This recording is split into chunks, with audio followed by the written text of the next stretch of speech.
kila meneja wa TANROADS Tanzania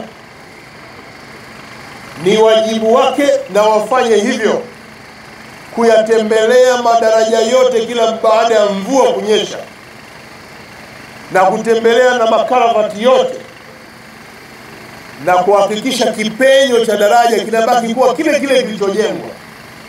Kipenyo cha karavati kinabaki kama kilivyo, na kama kimeletewa udongo na mchanga na miti, iondolewe mara moja ili kipenyo kibaki. Wakati mwingine maji yanavuka daraja kwa sababu kipenyo kilichojengwa kimezuiwa na udongo na mchanga wa miaka na miaka. Maji yanakuja yanapita nusu yote imejaa mchanga, alafu yanatafuta njia yanapita juu ya barabara na barabara inabomoka.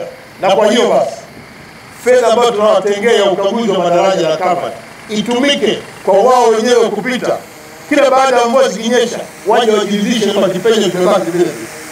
TANROADS mkoa wa Lindi ndio mwathirika mkubwa.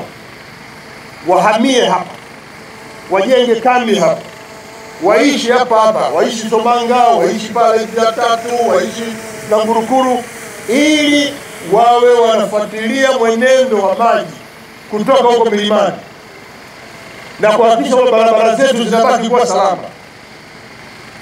Pale ambapo zinaharibika, maeneo ambayo hayana mkandarasi, wao wafanye kazi hiyo mara moja. Maelekezo tumeshatoa na tumeshakubaliana na Mheshimiwa Waziri kusimamia.